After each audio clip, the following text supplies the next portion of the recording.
Good morning, afternoon, evening, whenever you're watching this. Welcome back to the Dr. Joe Show.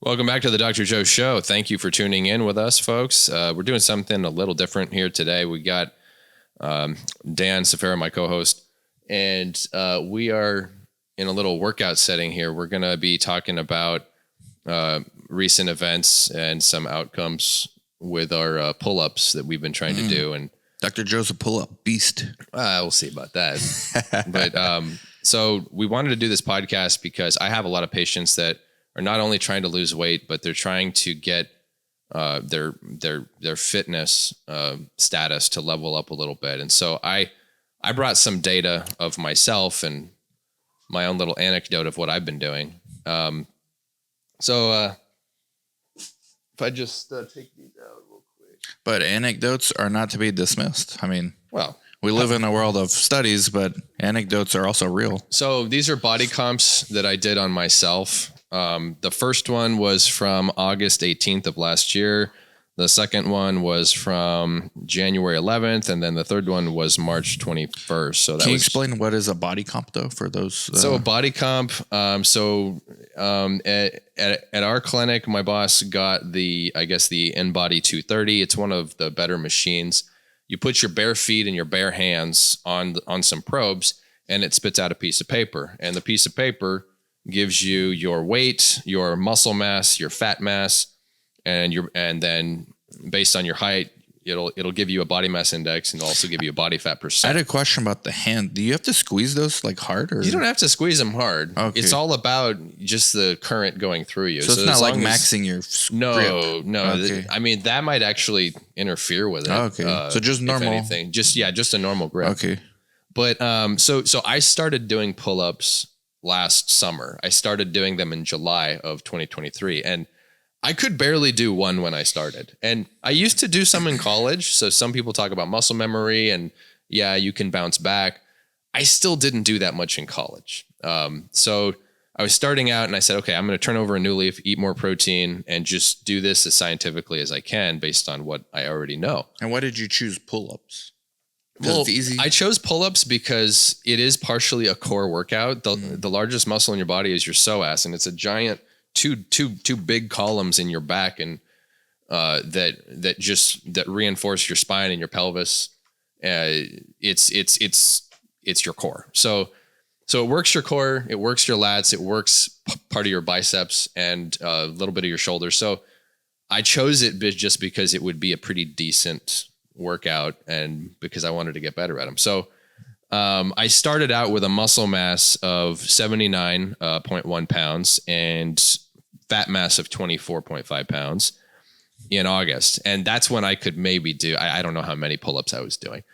By after New Year, when I did my body comp in January, my muscle mass went up from 79 to 85 pounds.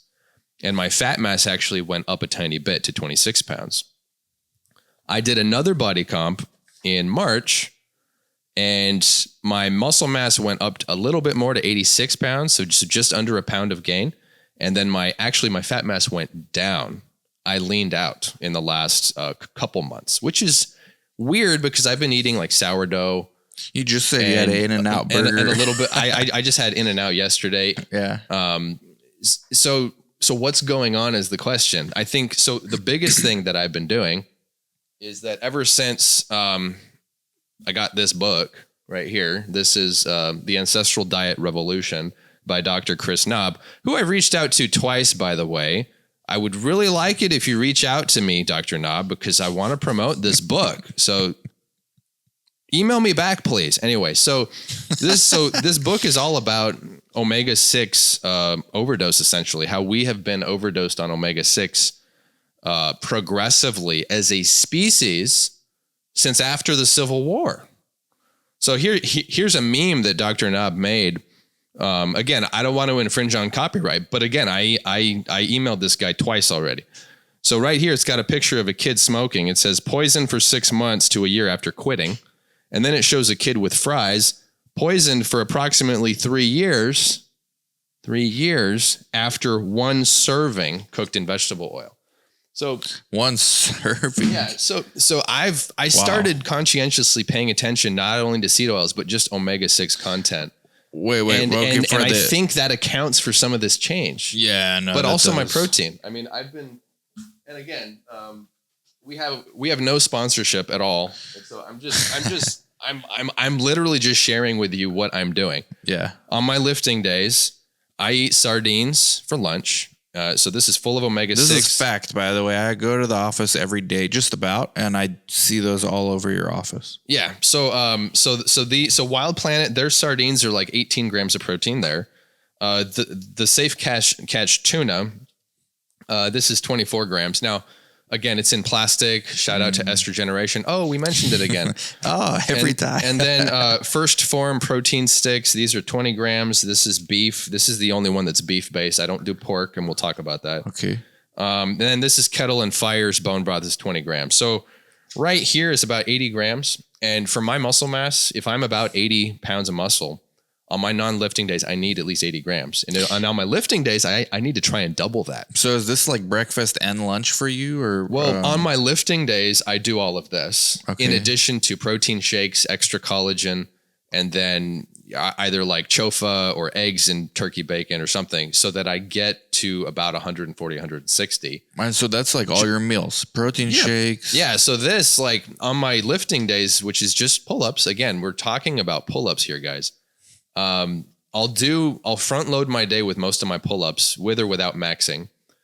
And then that from the time I get to work up until lunch, I'm just basically shoving this stuff down my throat in between my patients, including the tuna. But the reason why my patients haven't detected it is because I drink Zevia to wash out my mouth. Anyway, so that's just a few things. Sponsored by Zevia. Again, not sponsored by Zevia, right? So, that was that. So that's basically how we were going to do the intro for this thing. That's crazy. And so you said on lifting days, like how many days do you do pull-ups? Oh yeah. So I've only been doing pull-ups 2 days out of the week. Oh, you're only doing 2? Okay. Only 2 days out of the week. And do you think it's possible to like overtrain? A lot of people. Absolutely. They get like over eager maybe. And yeah. Train too So much. I'm just learning about this by experience, because I think there's a lot of inaccurate fitness advice, and everybody has a slightly different opinion, and there's different races of people build muscle differently probably, and how much you've been poisoned with seed oil, I think that affects your ability to assimilate new workout routines. I think there's a lot that goes into it. Can you just give us a little bit about mitochondria, CoQ10, and how it relates to working out? And so mitochondria. In my coffee, I regularly put PQQ, ubiquinol, and L-carnosine. And there's more mitochondrial supplements that you can do, but those are the main ones I put in there. L-carnosine. Carnosine, not carnitine. Carnitine is the fatty acid shuttle, and carnosine is just another cofactor that helps with mitochondria. But carnitine is good, but you don't need too much of that. But PQQ has actually been shown to increase the mitochondria in your body, and when you don't have enough mitochondria, you get more illness. So, and what is PQQ? Pyrroloquinoline quinone. Say that 15 times. That's and I don't remember where it's sourced from, but it's got a red pigment.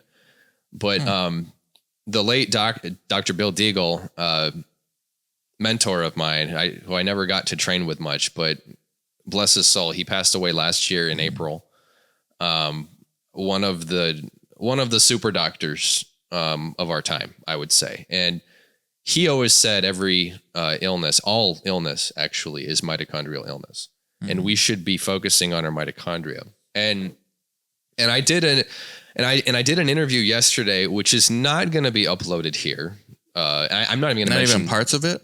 Maybe a part of it. Yeah. Well, we'll see what happens. But I just got a Twitter account, and and it's going to be posted there. That's all I'm going to say about on it. Right X in its entirety. It's 2 hours. I watched the first half It was an a hour. 2-hour interview, and There's a lot. I gotta watch that one. yeah.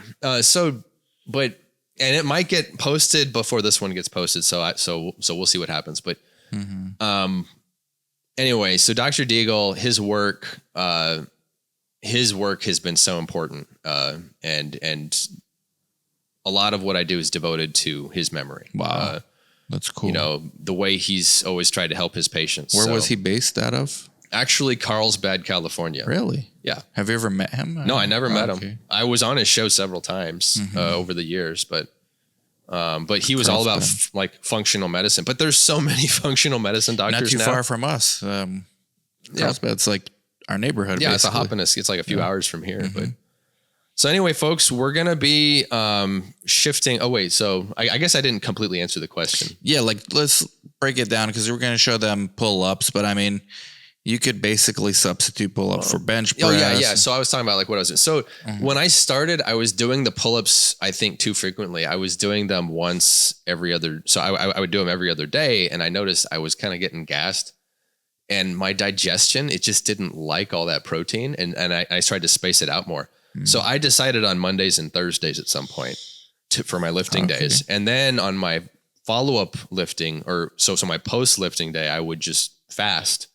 So you don't even work out. I would have a little bit of protein, and then I would have like a water fast for like 8 hours, and then I might have dinner. So what you've done with your body comp, this is very doable for anyone. Well, I mean, you're not even working out every day. I'm not focusing on it because I'm too busy. Clinic's busy. So you're doing 2 days a week. Busy, and I got a lot of volunteer activities that are keeping me busy. Yeah. And so this is just a routine I've added to 2 mornings of my week. And that's so there's no excuse for anyone out there watching. Yeah, this is doable. But could you do push-ups instead of pull-ups? Or, I mean, people are gonna say, "Oh, I don't have this, fancy thing." You don't need that. You get a bar. I mean, I don't have this. I have the $20 pull-up bar that you put on your door frame. That's all I've been using.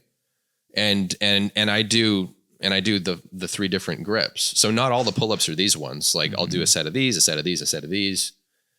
And then I just do them throughout the day. But I noticed 2.5 weeks ago, I got my highest max ever in pull-ups, 16 in a row. And it was the weirdest thing. It was at the end of the day after I had already done 50 pull-ups for the day. And one of my good friends, another mentor of mine, he told me, this is a shout out to Josh. Thank you, Josh.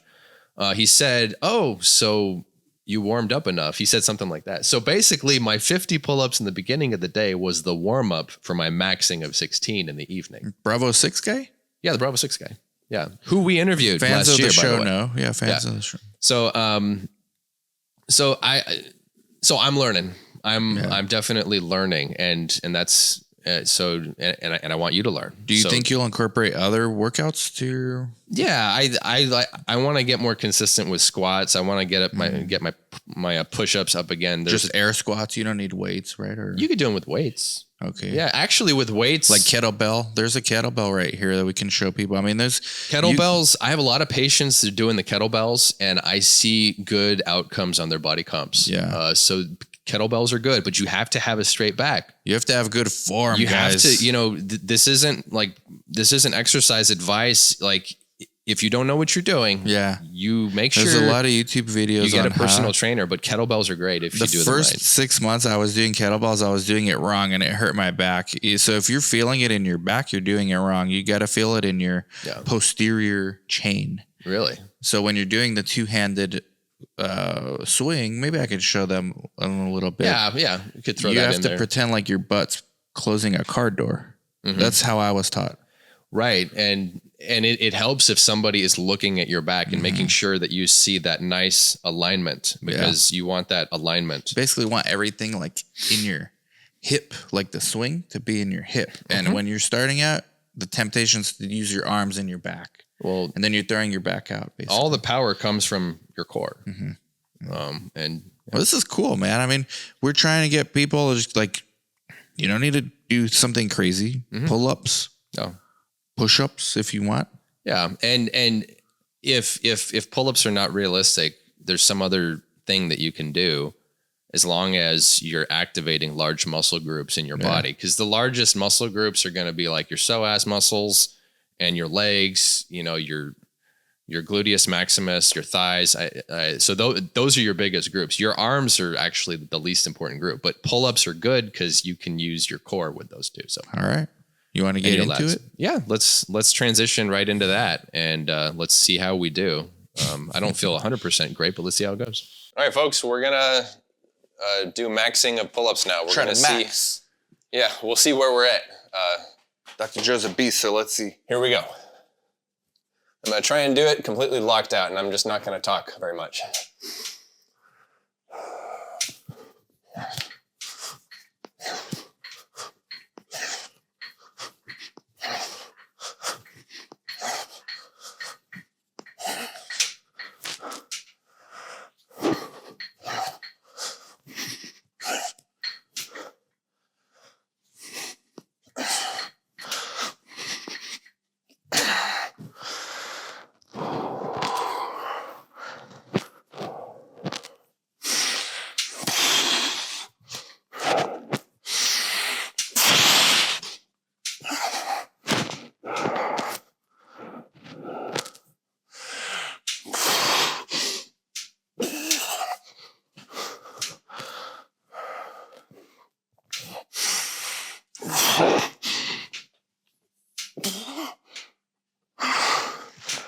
All right, I don't know. 14, can I get another one? Grip's dying. No. That's the hard part, man. Yeah. 14's, that's okay. that's beast mode. So and 14. I do notice you go like really high. I don't know how high I go because I never see myself, but I always try to be conscious of where my chin gets to, and usually my forehead does get like around here, so I try, but it's not always perfect. But I locked out every time, right? Yeah, like when you come down? Yeah. Yeah, so you make sure you lock out every time. And also, folks, I don't usually max in the morning. My best max was at night after I had already done 40 pull-ups in the morning, and then 10 more in the afternoon, and 160 grams of protein, and then I maxed at like 6 or 7 p.m. Is that, because this is not the setup you normally do, is this harder or easier than yours, or about the same? It feels good. It feels good. The grip felt good. Okay. I mean, I like that it's higher, but I still had to bend my legs. It is higher, huh? Yeah. Okay. Yeah, I think it's and great. We'll see a little bit about the leg bending on the free hang too. Yeah. All right. My turn, I guess. You're up next, eh? Or just hit record when I go. Oof. With the grip too. I'll try it this way. Yeah. My easiest way is this way. Oh, those are... Or no, this way. Oh, yeah, those are fun. I love those. Those are easier, but here we go. Yeah. Whew. You got this, man. You got this. Was a long night. All right. Here we go.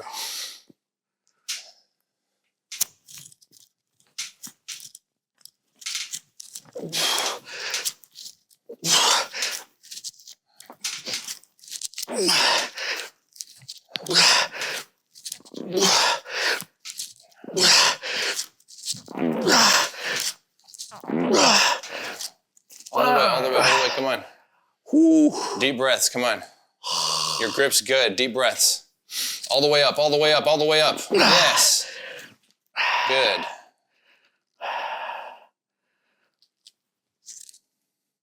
Yes. That's it. Good. Gonna try one more to match you.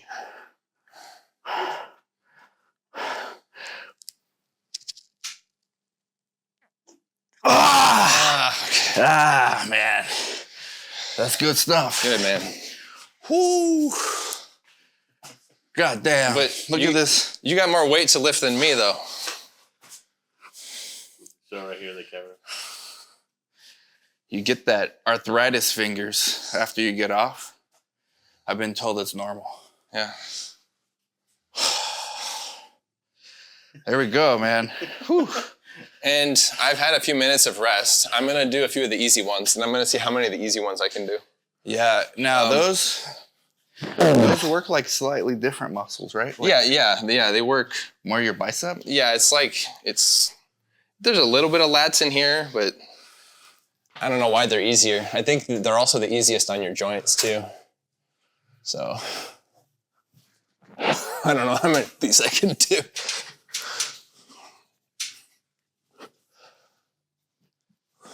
I feel like my knee's gonna keep hitting the bar. Oh, true.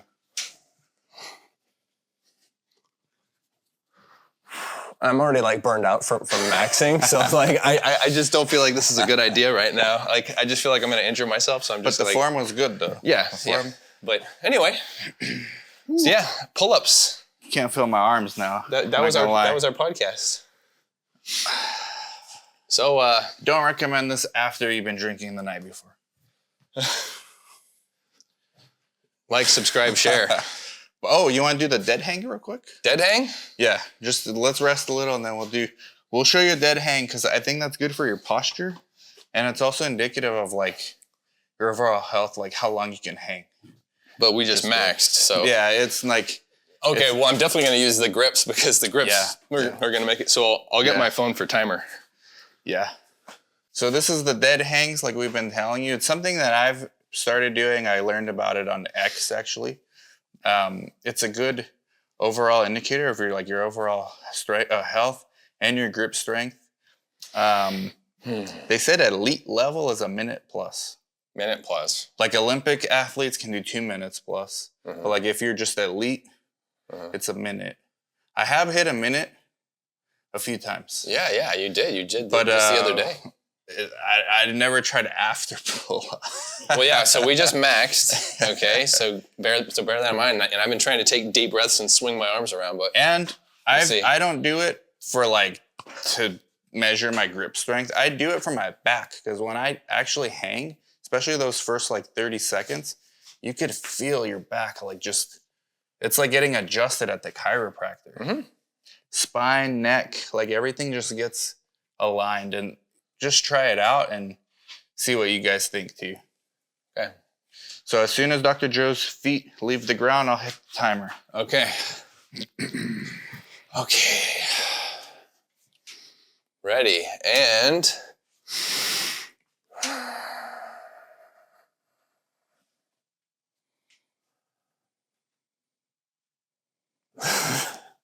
It's looks simple. No. It is simple, but it's not easy to do. Like, you're fighting it the whole time, really. It's never relaxing. Although I do like it, like the feeling of the spine.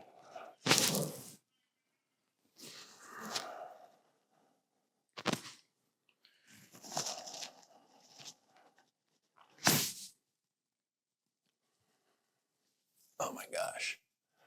Oh my God. I can tell you're doing very well. Don't laugh too much. No, there's nothing to laugh. This is great. Where am I at, man? 51, 52, 53, 54, 55, 56, 57, 58, 59, 1 minute, 101, 102, 103, 103. No, okay. I stopped at 2 seconds late, but Okay. 103. 103. Dude, There it is, folks. 103 for dead hang the first time. that's elite level right there. That's, dude, I give you props, man. The first time I ever did one of these was like 40-something seconds. 103, that's awesome, man. You see, guys, pull-ups pay off, man. And this guy's lean because he does all these rolling stuff and martial arts training too. That he didn't mention in the videos. You do get your cardio in too. I get a little cardio. I started teaching martial arts a couple months ago, so that I forgot to mention that, but yeah. All right. Okay. Here we go. Dead hang. Man, I can barely feel my arms. I'm watching those feet. Oh my goodness. It's hard as fuck, huh? It's hard. It's a mind game. Did you feel your spine like straighten? Or your posture's already good, right? Well, my posture needs work. It's not good. My patients will notice I slouch a lot, but I think it's also like the stool I sit on. Yeah, most people. All right, here we go. Let's do this. I'm ready. Oh my Lord.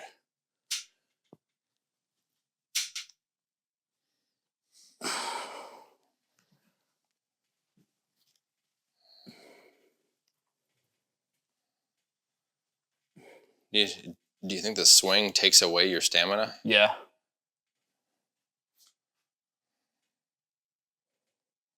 I try not to, but I tried to control my swing at the beginning. yeah. And I think that helped me a lot.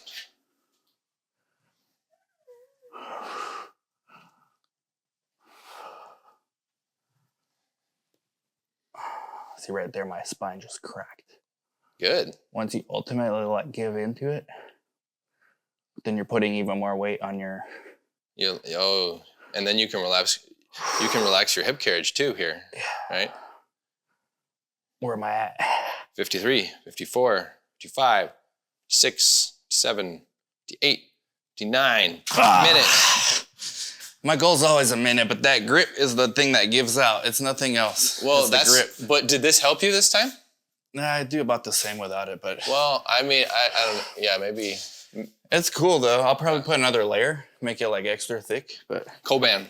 Put some Coban on there. The Coban, I think it's cheating, but I do Coban. The goal's a minute, like once you actually get in some decent shape, but it got to start from somewhere, man. Great. Like, subscribe, comment, share, and follow him on X too. It's like popping. I'm on X now, so there's going to be an interview there very soon. Nice shirt too, in case you haven't noticed it. Bye-bye. I wish YouTube would have a way to feel like. Yeah, like just like how tense our forearms that's are like right 20 now. years from now, they will be able to touch us. Yeah, creepy. yeah, they will. I think Elon Musk is probably going to figure that out. But shout out to Elon Musk since I just joined Twitter, right? X, yep. Yeah. Anyway, so folks, the takeaway points for this podcast are when you're starting to do a new routine, like I did in July of last year. I could barely do one pull-up. So you just watched me max 14 pull-ups, locking out completely in a row, going at a decent speed, right? I wasn't going too fast. Right. I didn't swing too much. No. And all I had this morning was my coffee with collagen and mitochondrial things. And then I had protein shake with BCAAs added to it. BCAAs actually help you get more out of your workouts. And I didn't even add glutamine, because glutamine is another thing that you can add to your workout, your pre-workout. But you have to be patient with yourself and you have to forgive yourself. What do I mean by that? When you start doing a new thing, you're not going to be very good at it. You have to be patient with yourself so that you stick with it and you don't give up. You have to forgive yourself for not being good at it when you start, because that is how you grow and get better. Mm-hmm. And this is just pull-ups. You can apply this to any aspect of your life. Mm-hmm. Patience comes first, and first do no harm. That's your X headline. Yeah. Your first tweet. Yeah. Actually, it is. Yep. I don't know. Any other thoughts, Dan? No, I mean, I'm pretty tired, but I think one of the underrated aspects of this is the heart rate. We weren't monitoring our heart rates at all. I do have Apple Watch, and stupidly I didn't have it on, but I can show you my heart rate now. I'm at about 90. I think I'm at 90 something. I mean, I'm at 98, and we stopped our last activity 5 minutes ago? About 5 minutes ago. Yeah. We still got the lactic acid, but I feel pretty good. It's actually you do get some cardio out of this too by doing enough. If you max, you'll get your cardio in. Mm-hmm. So try it out. Doesn't have to be pull-ups, although it's really easy to do. I did it when I used to live in a condo with the one you have just over your door frame, $20. Just try something. And the good thing about that is you can try the dead hangs on there too. Mm-hmm. And you could progressively see how how your work is paying off. Because I guarantee you, before I started lifting or doing pull-ups, I couldn't hang a minute. 20, 30 seconds would have been so good for me. Well, the grip. So the grip strength is part of what limits your maxes, because sometimes you want to do more and your grip just gives out. You're like, oh, my hands are not good. You've got to work on your grip strength. And you know what? You can buy those Grip Master things. The And things that squeeze. I saw you using it at Actually, the office. yeah, actually, I have them. Over here. And don't quote me on this exactly, guys, but grip strength, especially for men, but I think it's for females too, according to Dr. Peter Attia, who I follow, and I just read his book.